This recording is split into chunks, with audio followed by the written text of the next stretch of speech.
तो हेलो दोस्तों, मैं आप सभी का स्वागत करता हूं आपके अपने यूट्यूब चैनल रेम्बो बाबा कंपटीशन में। तो हम पढ़ने वाले हैं आज भारतीय नागरिक सुरक्षा संहिता का अध्याय 28 की कुछ धाराएं हम कल देख चुके थे। तो आज देखते हैं, आज क्लास हमारी है भारतीय नागरिक सुरक्षा संहिता की क्लास है हमारी 57। कौन सी है? क्लास 57 हम पढ़ने वाले हैं। तो अध्याय 28 किससे संबंधित था? अध्याय 28 संबंधित था न्याय प्रशासन में क्या प्रभाव डालने वाले, क्या न्याय प्रशासन में प्रभाव डालने वाले क्या अपराधों से के उपबंध थे। क्या थे? न्याय प्रशासन में प्रभाव डालने वाले अपराधों के उपबंध थे, जो कि इसमें न्याय प्रशासन में या न्याय के सुशासन बनाने में जो प्रभाव डालते हैं, जो अपराध, उनके बारे में प्रावधान थे। तो चलिए बिना देरी के स्टार्ट करते हैं। धारा 385। कौन सी धारा? 385। धारा 384 तक हम कल पढ़ चुके थे। तो चलिए देखते हैं धारा 385 क्या कहती है।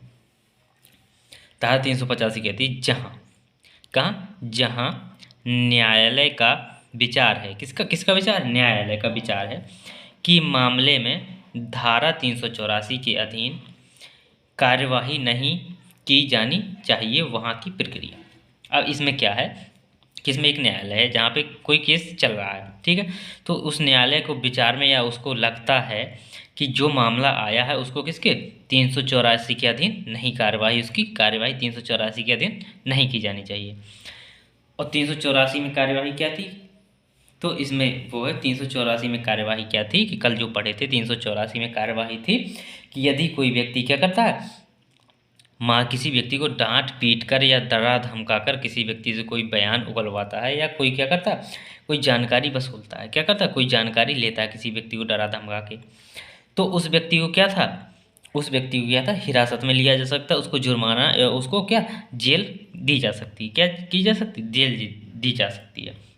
लेकिन इसमें कोर्ट को क्या लग रहा है? कोर्ट को ये लग रहा है कि यदि किसी इस व्यक्ति को क्या 384 के तहत यदि सज़ा दी जा रही है तो क्या हो जाए, उसकी ये पूर्ण न्याय नहीं होगा। क्या होगा? पूरा न्याय नहीं होगा। तो उस कोर्ट को क्या लगता है, उस कोर्ट को विचार करता है कि मामले को किसके 384 के तहत नहीं निपटाना चाहिए। क्या किया जाना चाहिए? 384 के तहत इस मामले को नहीं निपटाया जाना चाहिए। तो न्यायालय क्या करेगा? उस अपराध के क्या, जो जिस अपराध में जिसको लग रहा है कि इसको 384 के तहत नहीं निपटाना चाहिए, तो उस अपराध का क्या करेगा, जो गढ़ने वाले तथ्य होंगे, क्या है, जो तथ्य होंगे उसके अपराध के, जो क्या होंगे, तथ्य होंगे, उनको क्या करेगा, एकत्रित करेगा। क्या करेगा? तथ्यों को एकत्रित करेगा। जो उसके अभियुक्त होंगे उनको क्या करेगा, उनके बयानों को एकत्रित करेगा। क्या करेगा? उनके बयानों को एकत्रित करेगा। और इन सबको एकत्रित दर्ज करने के बाद क्या करने पर, इन सबको दर्ज करने के बाद क्या करेगा, दर्ज करने के बाद वो क्या करेगा, जो इस केस के लिए, जो इस अपराध के लिए पहले से क्या है, पहले से मौजूद न्यायालय है, क्या है, जो पहले से मौजूद है या पहले से जो प्रावधान में मौजूद न्यायालय है, क्या, जो भी अपराध होगा इसके लिए, जो इसके तहत नहीं सॉल्व होना है, उसके लिए जो भी पहले से दर्ज होगा, जो पहले से दर्ज न्यायालय होगा, जो क्या, जो प्रावधान में पहले से न्यायालय दर्ज होगा, उस न्यायालय के पास क्या, इसको भेज देगा। क्या करेगा? भेज देगा। तो जितने भी जो भी होंगे, जो भी इसने सबूत इकट्ठे करे होंगे, जो भी चीज़ ली होंगी, वो क्या करेगा, जो प्रावधान में, जो क्या पहले से प्रावधान में न्यायालय है, उसके पास क्या करेगा, भेज देगा। ये सारा का सारा क्या करेगा, जो सबूत है, जो चीज़ें एकत्रित की हैं, उन सबको क्या करेगा, उस न्यायालय के पास भेज देगा। फिर वो क्या करेगा, वो न्यायालय उसकी जांच करेगा, उसमें क्या करेगा, निर्णय सुनाएगा। क्या करेगा? निर्णय सुनाएगा, तब जाके इसको पूरा फैसला होगा। तो ये इसमें धारा 385 में बताया गया कि अगर कोई ऐसा मामला आ जाता है जिसमें न्यायालय को लगता है कि उस केस की 384 के तहत सुनवाई नहीं की जानी चाहिए, तो उस केस के क्या करेगा, वो दस्तावेजों को, साक्ष्यों को एकत्रित करके जिस न्यायालय के तहत उसकी सुनवाई की जानी चाहिए, उस न्यायालय को क्या करेगा, पेश कर देगा, या उसको क्या कर देगा, सौंप देगा, या सुपुर्द कहते थे इसकी भाषा में, क्या करते, सुपुर्द करा देगा, तो उसको सौंप देगा, उस न्यायालय को ये सौंप देगा। तो ये था धारा 385। अब देखते हैं धारा 386। धारा 386 में क्या है? धारा 386 में है रजिस्ट्रार। कौन? रजिस्ट्रार या उप रजिस्ट्रार। कौन? रजिस्ट्रार या उप रजिस्ट्रार कब सिविल न्यायालय समझा जाएगा। किसको? रजिस्ट्रार को या उप रजिस्ट्रार को कब सिविल न्यायालय समझा जाएगा। ये बात ध्यान देने की है, बहुत इंपॉर्टेंट चीज़ है कि जो रजिस्ट्रार है या उप रजिस्ट्रार है उसको कब सिविल न्यायालय समझा जाएगा। तो इसमें है, इसमें क्या एक अधिनियम है, क्या एक पंजीकरण, कौन सा, पंजीकरण अधिनियम, पंजीकरण अधिनियम जो कब का है, जो 1908 का है। तो इस बात को ध्यान रखिएगा, पंजीकरण अधिनियम 1908 जो है, इसके तहत जो नियुक्त होगा कौन, जो इसके तहत पंजीकरण अधिनियम 1908 के तहत जो रजिस्ट्रार क्या होगा, जो नियुक्त क्या होगा, रजिस्ट्रार या उप रजिस्ट्रार होगा, जो किसके द्वारा, इसके अधिनियम 1900 अधिनियम के तहत जो नियुक्त रजिस्ट्रार या उप रजिस्ट्रार किसके तहत, इसके तहत जो नियुक्त होंगे, अधिनियम पंजीकरण अधिनियम 1908 के तहत रजिस्ट्रार, नियुक्त रजिस्ट्रार या उप रजिस्ट्रार को क्या कौन कर सकता है, राज्य सरकार को, राज्य सरकार, कौन, राज्य सरकार क्या कर सकती है, राज्य सरकार के द्वारा निर्देशित किए जाने पर, क्या, राज्य सरकार के द्वारा निर्देशित किए जाने पर उन्हें क्या, सिविल कोर्ट मान लिया जाएगा, सिविल कोर्ट मान लिया जाएगा, किसके, राज्य सरकार के निर्देश पर, किन को, उन्हीं को जो क्या है, जो पंजीकरण अधिनियम 1908 के तहत, अधिनियम 1908 के तहत जो क्या है, जो क्या है शामिल हैं या क्या है नियुक्त हैं, क्या जो शामिल हैं या जो नियुक्त हैं, किसके, पंजीकरण अधिनियम 1908 के तहत जो भी ऑफिस क्या है, जो रजिस्ट्रार ऑफिस क्या है नियुक्त हैं, उन्हीं को क्या, उनको क्या, राज्य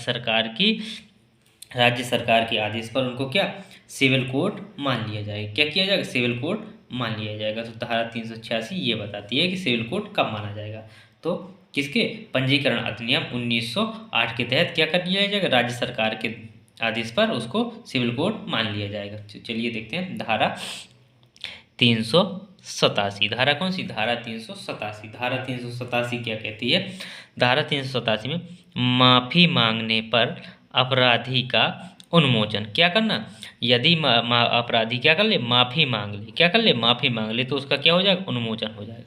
तो इसमें क्या होता है, इसमें न्यायालय को क्या होता, न्यायालय को क्या होता, अधिकार होता है किसी व्यक्ति को क्या, बरी करने का या उसकी सजा को क्या करने का, माफ़ करने का, किसको, न्यायालय को यह अधिकार होता है कि उसकी सजा को क्या हो, या व्यक्ति को बरी भी कर सकता है या उसकी सजा को क्या करता है, माफ़ कर सकता है, क्या कर सकता है, माफ़ कर सकता है।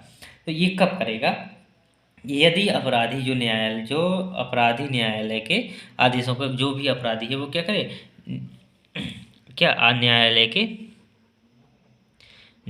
के आदेशों का क्या करे, आदेशों का पालन करे। यदि कोई व्यक्ति क्या करता है, न्यायालय के आदेशों का पालन करता है, तो न्यायालय क्या कर सकता है, उसकी सजा को कम कर सकता है या ख़त्म कर सकता है, उसको बरी भी कर सकता है, या क्या हो, वो क्या करे, और क्या करे, या क्या करे, वो संतोषजनक, कैसी, संतोषजनक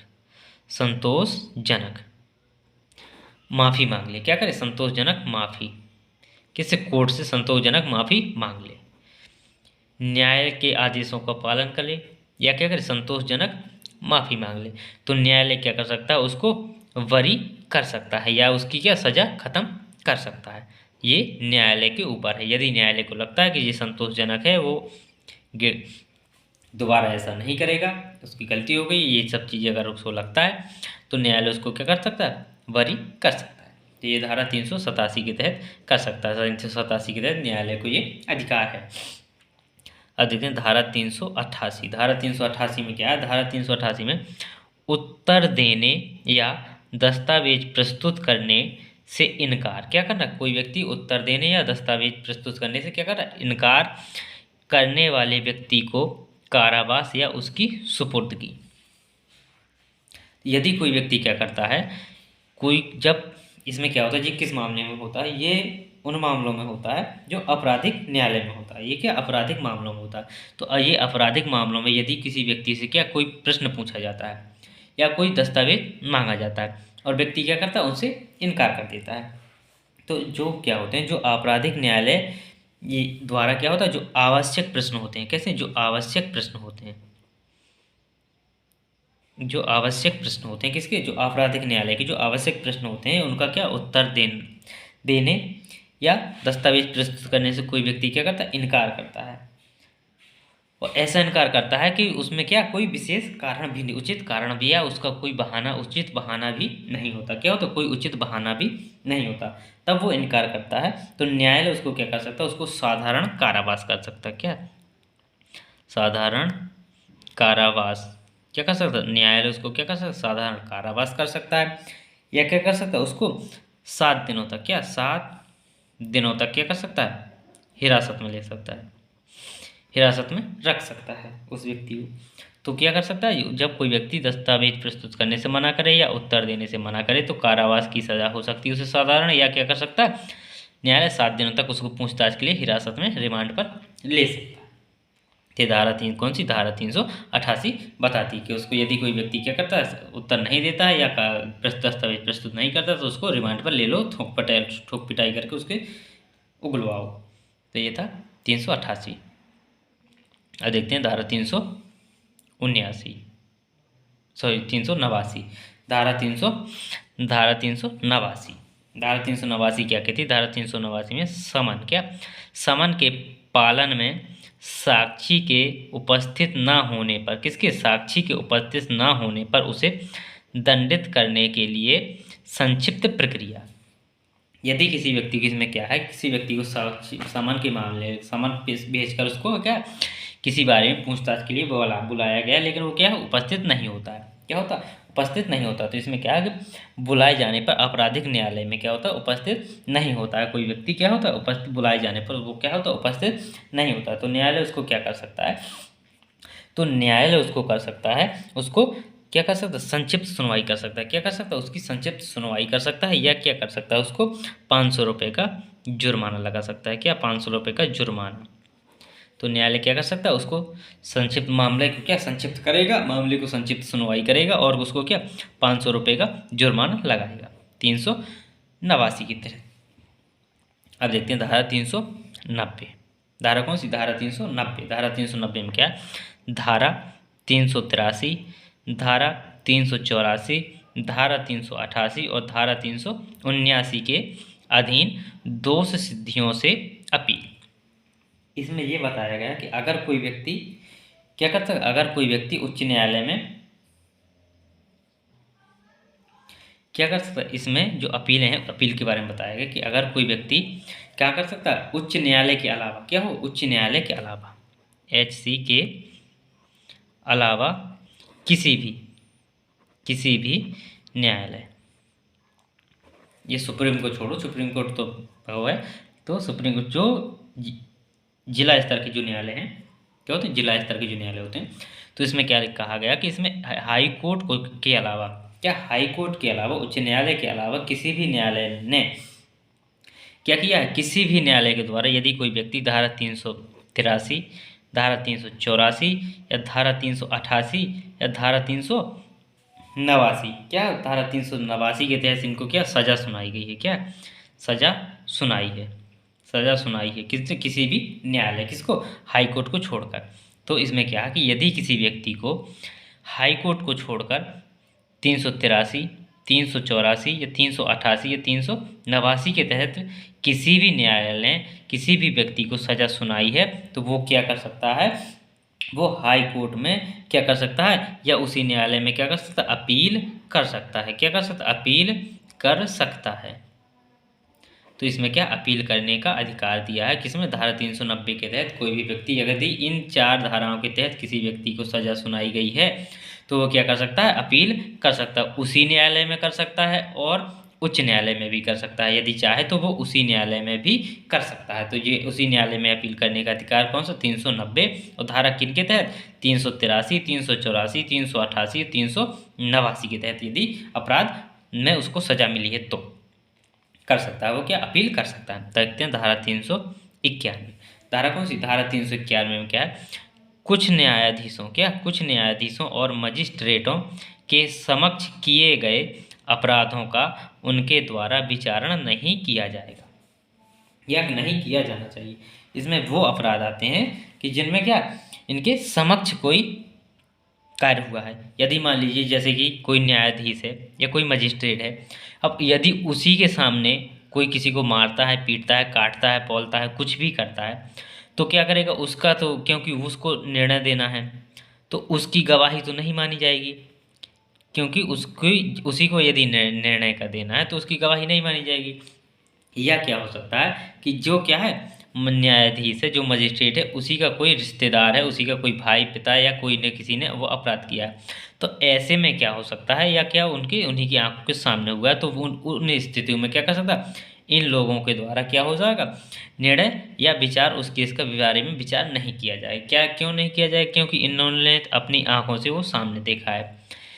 तो ये तो क्या करेंगे, उनके क्या क्रूरतापूर्वक उसको क्या दंड दे देंगे, क्या करेंगे, दंड दे देंगे बिना किसी को समझे, और उनको क्या जैसा समझ में आएगा वैसा दंड दे देंगे बिना किसी पक्ष को समझे, क्योंकि इन्होंने देखा है, एक ही पक्ष देखा, उसी टाइम पे देखा और उन्हीं के टाइम पे हुआ।